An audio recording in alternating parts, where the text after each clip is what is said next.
Hello and welcome to Sideways.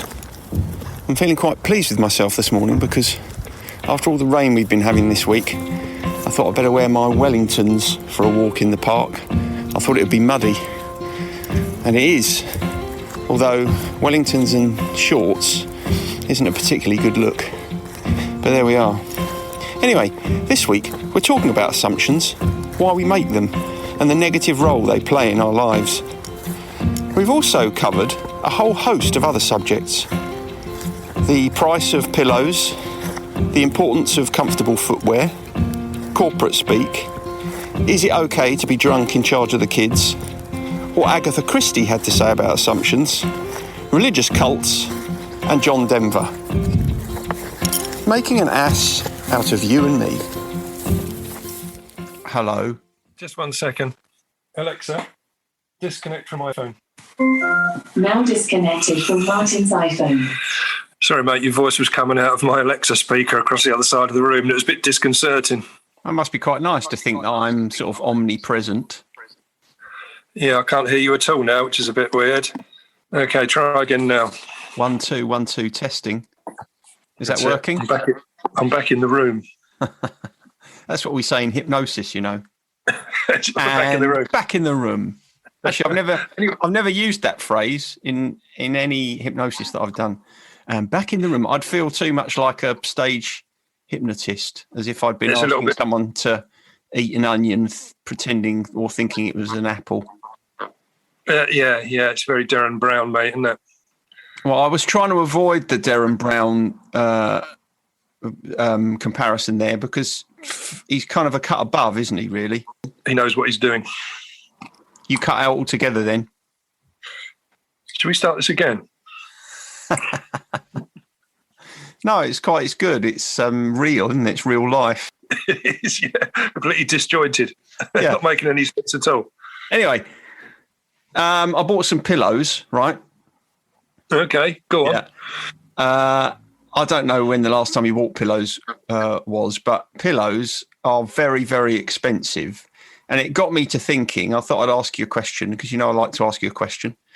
Sure. And the question I'm going to ask you this morning is, what capital purchase would you never skimp on?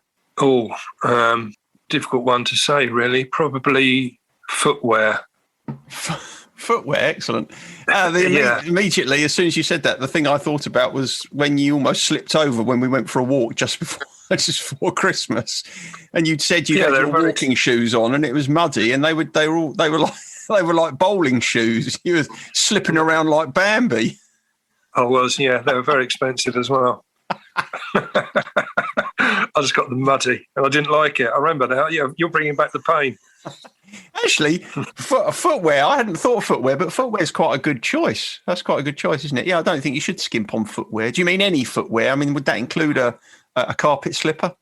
Well, I was thinking about football boots. When I used to buy them, I would spend a lot of money on football boots because they had to be the right fit, and they had to be. I'd like them to feel a little bit like carpet slippers when I went on the pitch. So I used to spend a lot of money on them. Yeah, certainly.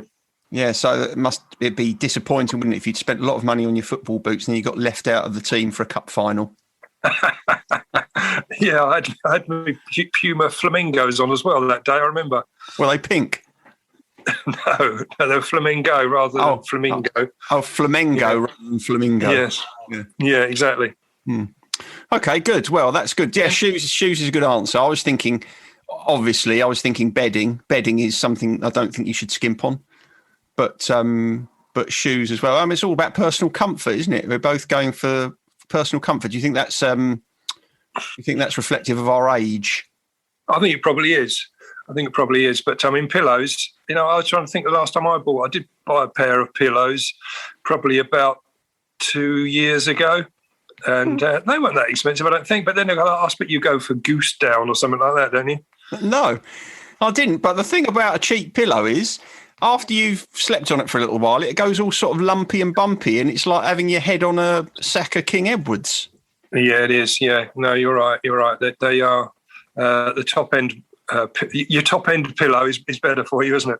Well, I mean, I didn't buy top-end pillows, but I was surprised at how expensive your pillow was. I mean, a pillow for like 50 quid, that's quite expensive, isn't it? Yeah, it is. It is really. Yeah. It never fails to amaze me how expensive mattresses are. They really do know how to rook you with those, don't they? Unbelievable price. Do you have you got a sprung mattress or have you got memory foam? I've got a memory foam one, much cheaper, and I find it much more comfortable. Oh, I don't think memory foam is cheaper, is it? I think memory foam that's the way to go, isn't it? I've got a memory foam mattress. It's lovely. Yeah, no, I bought it online. It come rolled up. You roll it out and let it settle for a day, and in you jump. Bloody lovely. Yeah, it'd be brilliant if you had to roll it up again and get it back in the box it came in. It'd be totally impossible. You'd never do that. But I've known people that have spent like $2,000 on a mattress and still not felt particularly comfortable. So no, that is complete nonsense. Yeah, I don't think I'd spend $2,000 on a mattress. And to be honest, I can pretty much sleep anywhere, but I do prefer to sleep somewhere comfortable. Quite, yeah. No, I agree.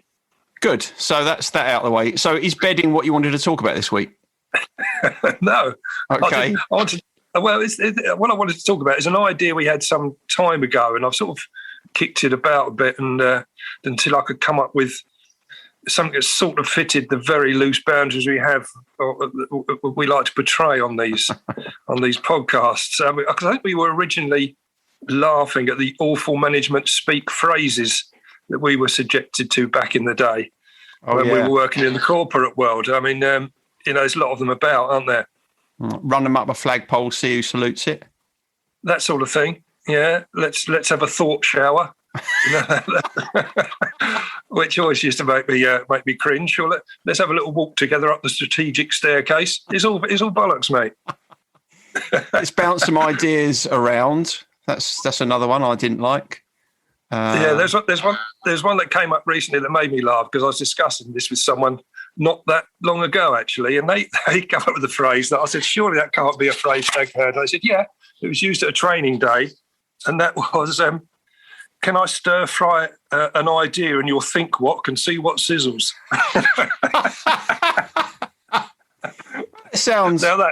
That sounds vaguely sexual, doesn't it? There's something wrong about it, isn't there? Yeah. I mean, there is definitely something very suspicious about that. What is it again? Can I stir fry a thought? What is it? An idea in your thought wok. Yeah, and see what sizzles. Oh, that's disgraceful. It made me laugh though. I thought, yeah, that's. I've never heard it before, but that sort of thing, it would make you cringe, wouldn't it? Yeah, it's like a business version of Grace Jones' "Pull up to my bumper, baby, slide it in between," isn't it? It's not right. There's a lot more going on behind the scenes. You're right there. I think we need to draw back the curtains on that one. I think we need to sharpen the point of that particular pencil, don't you? See what's going on. Anyway, so the one I wanted that my notes were headed up making an ass out of you and me, which again was a corporate slogan, wasn't it? Or not a slogan, a corporate saying in training days. It was, when you were talking about the dangers of making assumptions. Yeah. So I wanted to talk about assumptions and the dangers of them. But before we start, I had my attention drawn to a discussion on the Jeremy Vine show, right, on Radio 2 a couple of days ago.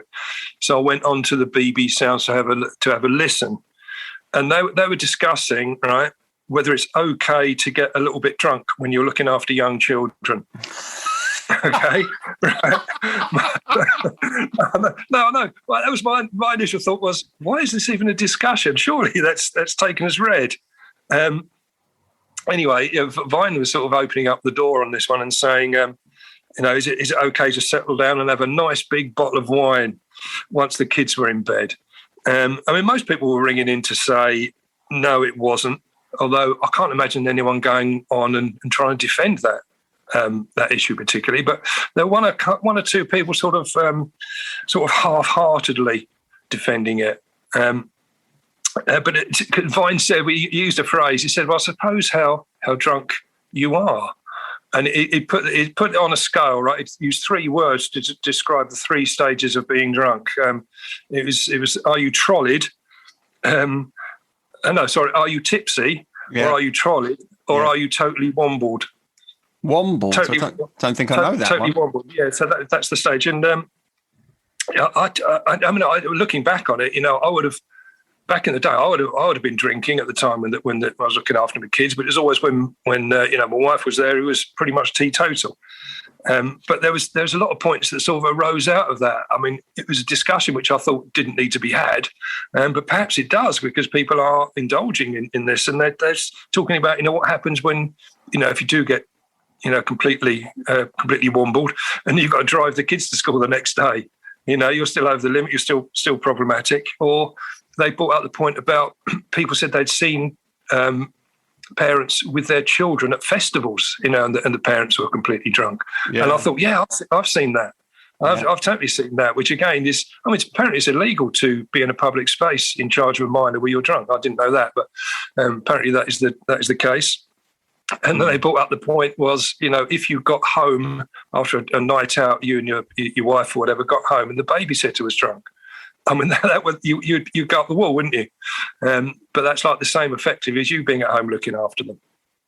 Yeah, it reminds me of something that I've seen quite a lot recently because obviously, as you know, I've got a puppy at the moment, and on some of the Facebook pages, the advice forums, when people are posting for advice to get how to get through certain stages of puppydom, like the stage where they're biting everything in sight.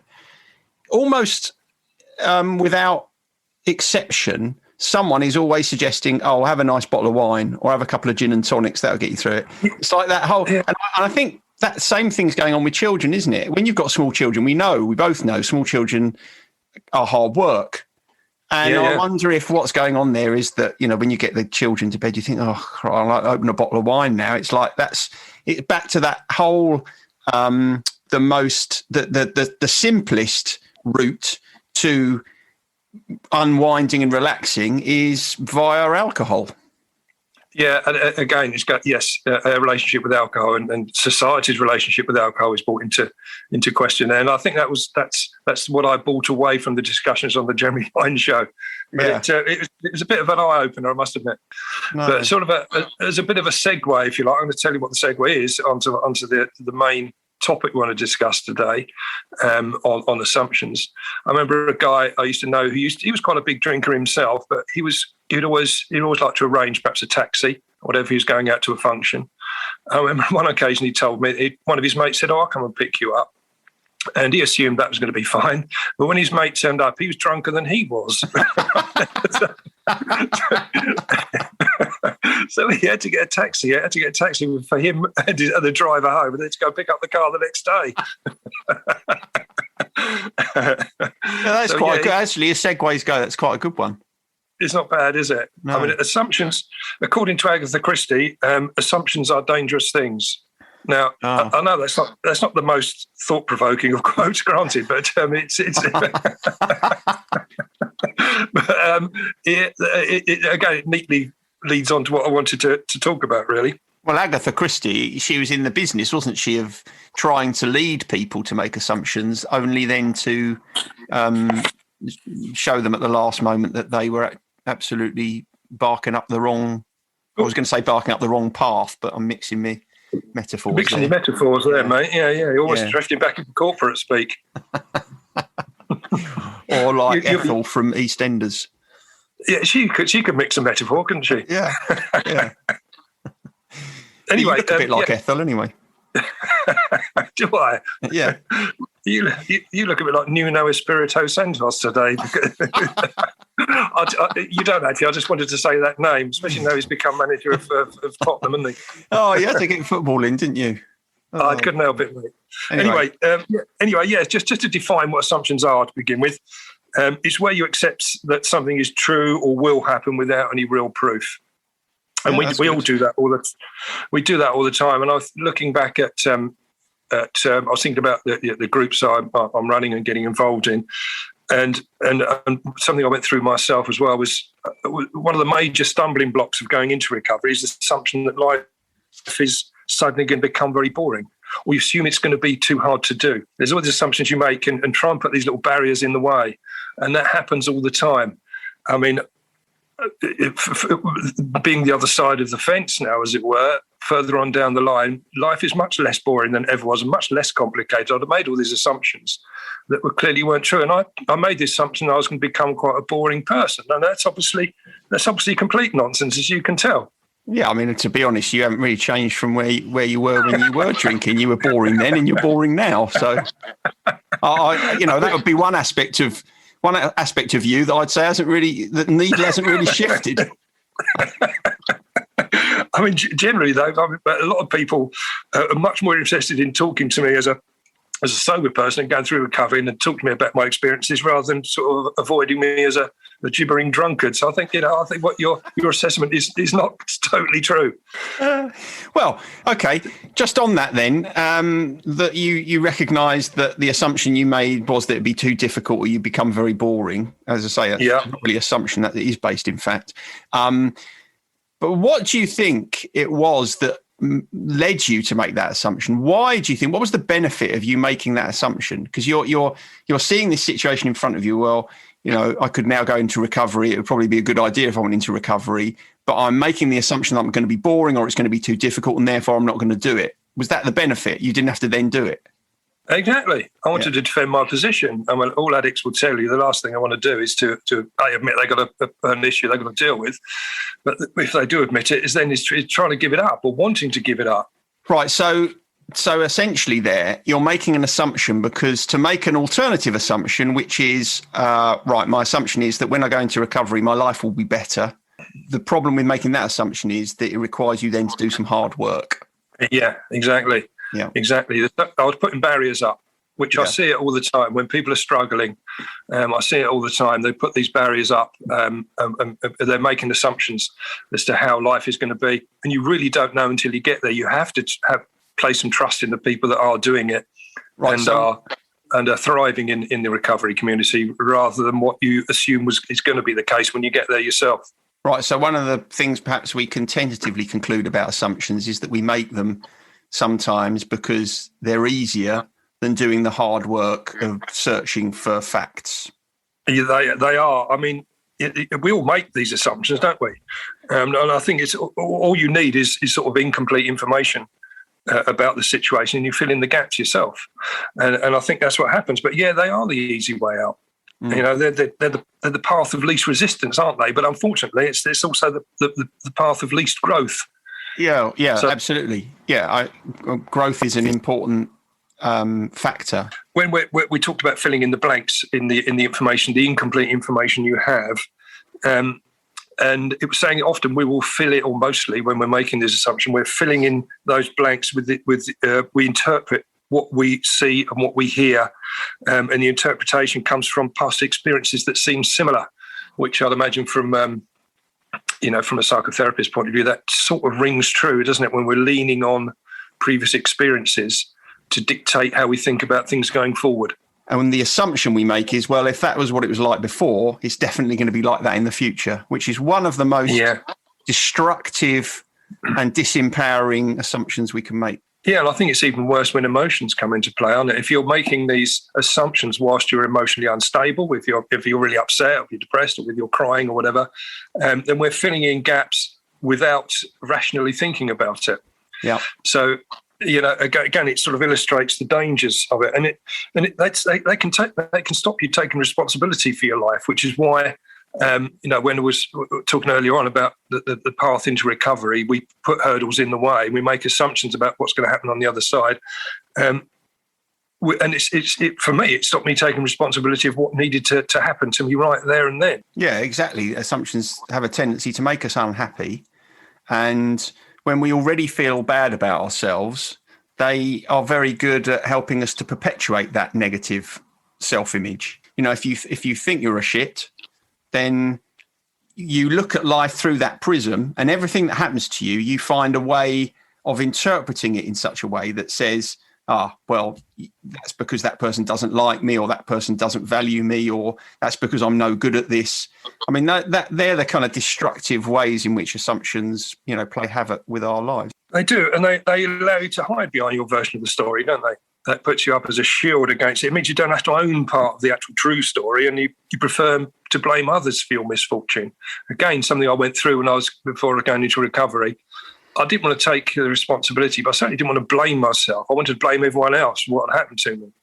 And I was making assumptions of their role in my story, which again, completely wrong way to look at it. And I can see that now, but it all seems so true and real at the time. Yeah, that's true. Certainly the role that assumption makes in relationships can be devastating, because assumption creates so much conflict in relationships. You often see it in, intimate relationships where if the relationship is in some way rocky, one half of the couple will be constantly making assumptions about how the other person feels without asking them. So, you'll hear people saying, oh, when you said, I could see you were angry with me. I could see you were upset, assumption. You don't care about me, assumption. There's so much of that in relationships when they're not working properly, rather than us having the presence of mind to investigate, to say something like, well, when you came in last night, it felt to me as if you were unhappy about something, you were angry with me. Was that right? Or what were you feeling? You can't change that emotional response that you have when you see someone that you know and you think, oh, you're angry or you're upset with me. But there's a big difference between just making the assumption that is what's going on and asking the question. So basically, it's lazy behaviour, isn't it, at that point? Yeah, it's lazy behaviour, but but worse than it being lazy is it's so destructive. It prevents us from growing our understanding of ourselves and of the people around us. All the time we're making assumptions. We're living in this tiny little echo chamber of the way we see the world, rather than reaching out to other people and asking them what's really going on. I'm hearing people making assumptions about stuff all the time. And they're either assumptions about, as I say, the relationships they're in, or assumptions about themselves. This happened because I'm this or I'm that or I'm something else. I mean, it's just... It's such assumptions are such a powerful way of keeping us stuck in exactly the place that we're in, rather than helping us to move forward. Yeah, that did come up quite a lot in the research I was doing as well. That it's like it's a barrier to moving forward. As we said earlier on, it stops you growing. It will keep you stuck in the past because we're relying on our past experiences to come up with what we feel in our head is the right answer. Yeah, in a relational sense, there's this kind of whole, when we're telling other people how they feel, oh, you're this, you're that, you don't care about me, you don't think I matter. We're focused on the part of the picture that we don't really understand. And rather than looking to understand it by asking questions, we make assumptions. And the bit of the picture that we're completely ignoring is our own feeling. So we're avoiding saying things like, well, I feel upset about that, or I feel hurt about that, or I feel angry about that. Those are not assumptions. They're absolute truths, because we know what we're feeling, but we have a tendency, because that, to reveal that makes us vulnerable. We have a tendency to, instead of revealing our own vulnerability, we tell other people what they're thinking. It's mad. It is crazy. But do you think that they can become a bad habit? Do you think that the more you make assumptions, the easier it is to continue making them? Is it a mindset we get into, and we can perpetuate the assumptive myth going forward the whole time? Yeah, without question, because if you live on the basis of making assumptions, then you're creating this alternative reality that you're inhabiting every day. So absolutely, it does become a habit.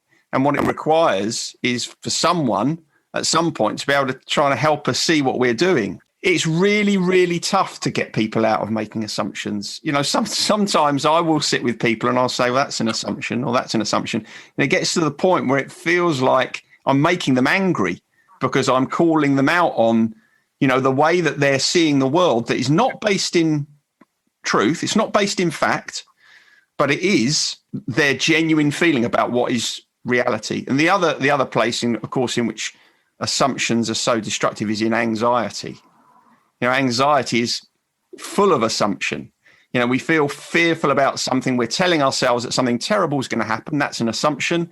And it is that assumption about how catastrophic the future is going to be that makes us feel so paralyzed and terrified. Yeah, it sort of dovetails in what we were talking about a long time ago, and I haven't got the episode number to hand, but we did one on catastrophizing. And a lot of that, although we didn't talk about it at the time, about assumptions being a route into this catastrophizing, it clearly is, isn't it? Series 2, episode 13. You just made that up. I know, but you don't know, do you? It's an assumption. No, I don't. I made an assumption. You did make an assumption. I'm going to check it out and put it in on the start of our next episode just to call you out on it. Getting back to assumptions, I've only got a couple of more points to make, really. Good. Again, it came up in the research we were looking at. They were talking about how much assumptions can deepen your pain, which it goes back again, really catastrophizing, doesn't it?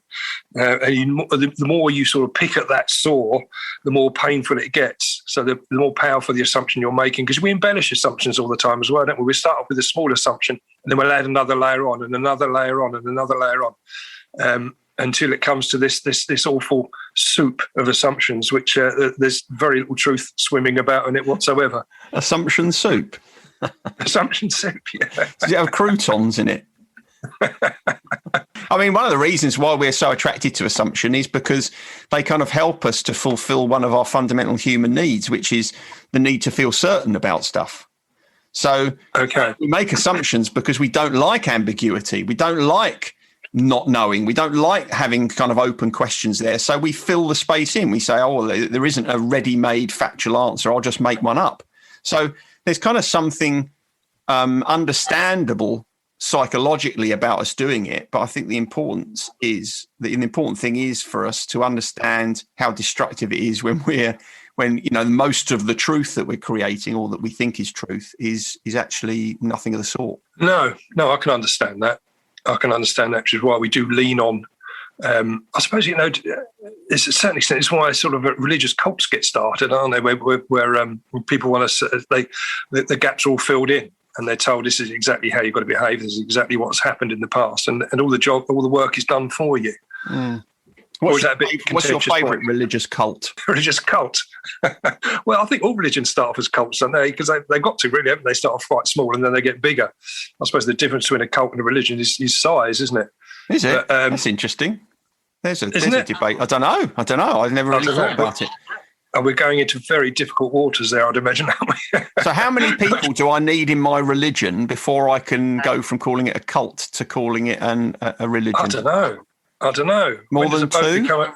I don't know. When does a boat become a ship, mate? I don't know. I don't know. When does a stream become a river? I don't know the answers to these things. It sounds like a song.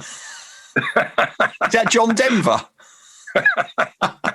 There's a lyric in there somewhere, isn't there? Did John Denver die in a plane crash? Oh, I think he did, didn't he?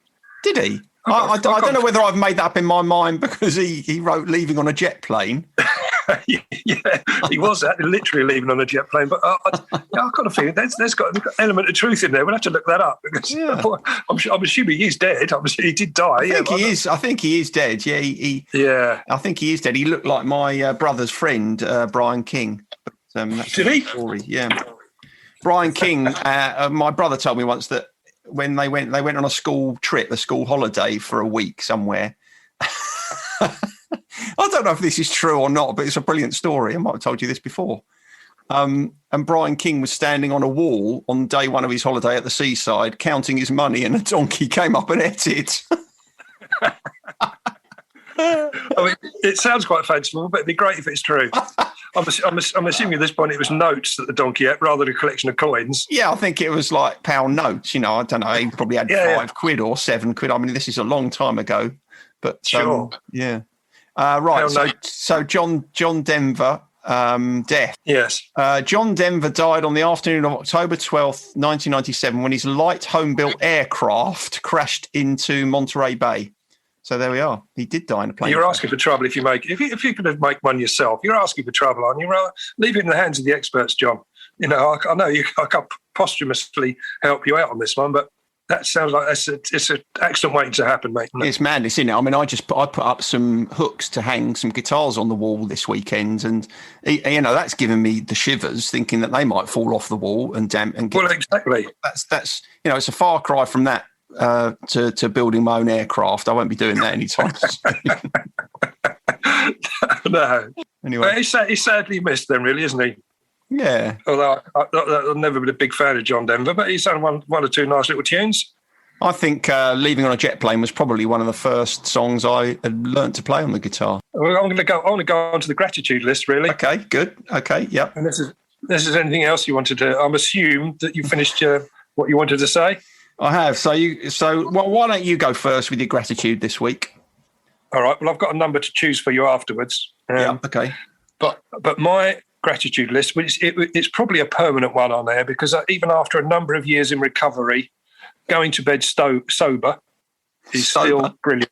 Sober, going to bed sober. At the end of the day, put my head on the pillow and I haven't had a drink. It's still brilliant. That's nice. Yeah, that's a nice one.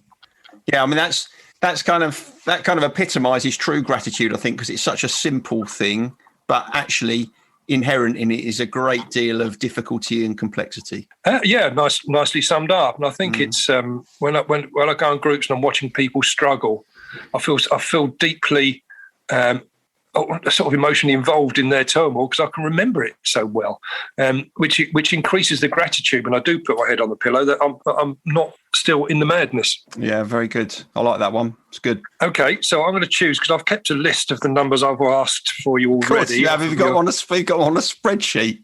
I haven't got them on a spreadsheet. I've just got them as a loose note at the moment, but I will put them on a spreadsheet at some point. Go on then. Well, I've chosen number 17 and number 7 in the past. I'm going to go for the Bobby Moore this week. Okay, number 6. Which is what? Number 6. Exactly. 1, 2, 3, 4, 5. Oh, okay. So number 6 is Nigel Slater. Okay, go on. Expand on that one. Do you know who Nigel Slater is? Yeah. Right. So Nigel Slater, for those of you who don't know, is a cook and a writer. He has had some TV series, but actually he's most known for his weekly column in the Observer and for the numerous cookbooks that he's written. In that case, no, I don't. I was getting mixed up with Nigel. I was getting him mixed up with Nigel Planer from the Young Ones. No, I definitely haven't got Nigel Planer on my. We didn't know who Nigel Slater was. No, we do now. Anyway, we feel a sense of gratitude when we feel comforted by something, and his cookbooks. As you know how I feel about a cookbook. His cookbook been a source of enormous comfort for me. And I know this is going to. I know you're going to think this is slightly mad, but I like nothing better than to sit quietly and flick through a cookbook. Well, we'll find our pleasures in different places, mate. And if that's I'm not going to knock it. It doesn't do it for me. I'm not going to knock it. That's it. And so he has an enormous body of work that I can flick through to give myself a feeling of comfort on a rainy Sunday afternoon. And the way he writes about food is evocative and comforting in itself. It's like a warm blanket. Well, sure. Does it inspire you? Definitely inspires me. I think if someone said to me, you can keep your food cookery books, but only from one cook, then it would be Slater without a shadow of a doubt. So that would be if you're going on desert island discs and you could take one luxury item with you, it'd be a cookbook, would it? Most Nigel definitely. Well, that's tricky. I don't know if it would be. If I could only take, if it had to be a cookbook, it would definitely be Slater. Yeah. Gotcha. Okay. Good. Well, we sorted out who he is and why he's on your gratitude list, so we can move on to the Spotify search.